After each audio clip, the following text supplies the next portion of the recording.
Mini സ്ക്രീനിലും big സ്ക്രീനിലുമായി സജീവമാണ് കണ്ണൻ സാഗർ. പ്രേക്ഷകരെ ചിരിപ്പിക്കുകയും ചിന്തിപ്പിക്കുകയും ചെയ്യുന്ന കഥാപാത്രങ്ങളാണ് അദ്ദേഹം അവതരിപ്പിക്കാറുള്ളത്. ജീവിത വിശേഷങ്ങളെല്ലാം അദ്ദേഹം സോഷ്യൽ മീഡിയയിലൂടെ പങ്കുവയ്ക്കാറുണ്ട്. അടുത്തിടെയായിരുന്നു മകൻ്റെ വിവാഹം കഴിഞ്ഞത്. കുടുംബത്തിലേക്ക് പുതിയൊരാളെത്തിയ വിശേഷങ്ങൾ അദ്ദേഹം പങ്കിട്ടിരുന്നു. ഇപ്പോഴിതാ ആരോഗ്യപരമായി അത്ര നല്ല അവസ്ഥയിലൂടെയല്ല താൻ കടന്നു പോകുന്നതെന്ന് വ്യക്തമാക്കിയിരിക്കുകയാണ് അദ്ദേഹം.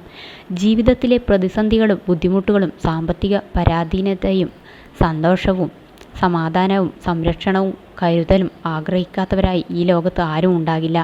ഉള്ള വരുമാനത്താൽ കുടുംബവും പോറ്റി മക്കളെയും വളർത്തി അവർക്കൊരു നല്ലതിനായി പ്രാർത്ഥിച്ചും അവർക്ക് വേണ്ടി പ്രയത്നിച്ചും ആവുന്നത്ര ഉള്ളതിൽ നിന്നും മറ്റുള്ളവരെ സഹായിച്ചും സന്തോഷിപ്പിച്ചും പോകുന്ന പോക്കിലാണ് വെള്ളിടി വെട്ടും പോലെ കുടുംബജീവിതത്തിലേക്ക് അസുഖം എന്ന അതിഥി കടന്നു വരുന്നത്.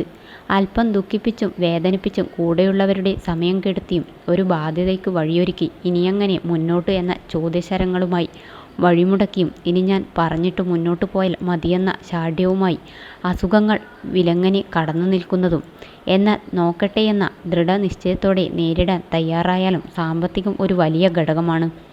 അവിടെയാണ് നമ്മൾ ഒന്നുമല്ലെന്ന ബോധം വരുന്നതും മറ്റുള്ളവരുടെ സഹായം തേടുന്നതും. അതൊരു കുറച്ചിലായി ഞാനും കാണുന്നില്ല. നമ്മുടെ ആവശ്യങ്ങൾ പറഞ്ഞാലല്ലേ മറ്റുള്ളവർ അറിയുക. സന്മനസ്സുള്ളവർ സഹായിക്കാൻ തയ്യാറാകൂ. കുറേ ദിവസങ്ങളായി ഞാൻ ആശുപത്രിയിൽ കയറിയിറങ്ങുന്നു. ഇന്നലെ ചങ്ങനാശ്ശേരി ചെത്തിപ്പുഴ സെൻറ് തോമസ് ഹോസ്പിറ്റലിൽ ആർജിയോഗ്രാം ചെയ്തു.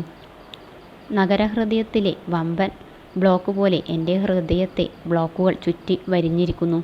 ഉടനെ ബൈപ്പാസ് ശസ്ത്രക്രിയയ്ക്ക് വിധേയനാകണം എന്നാണ് ഡോക്ടർ പറയുന്നത്. അതിലേക്ക് മറ്റൊരു ആശുപത്രിയുടെ സേവനവും ആവശ്യമായി വരുമെന്നും ഡോക്ടർ അറിയിച്ചു.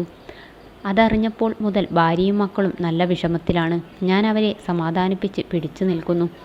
എന്നെക്കൊണ്ട് ഇപ്പോൾ താങ്ങാൻ പറ്റാത്ത അത്ര ഒരു തുക ആശുപത്രിയിൽ ചിലവിലേക്കാകും. ഞാൻ സംഘടനയിലും ചില സഹപ്രവർത്തകരെയും വിളിച്ചു എൻ്റെ നിസ്സഹായാവസ്ഥ വെളിപ്പെടുത്തി.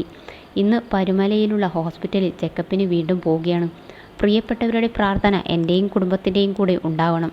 ക്ഷണിക്കാതെ കടന്നു വന്ന അസുഖമെന്ന അതിഥിയെ ഒന്ന് പറഞ്ഞുവിടുന്ന തിരക്കിലാണ് ഞാനും എന്നായിരുന്നു കുറിപ്പ്.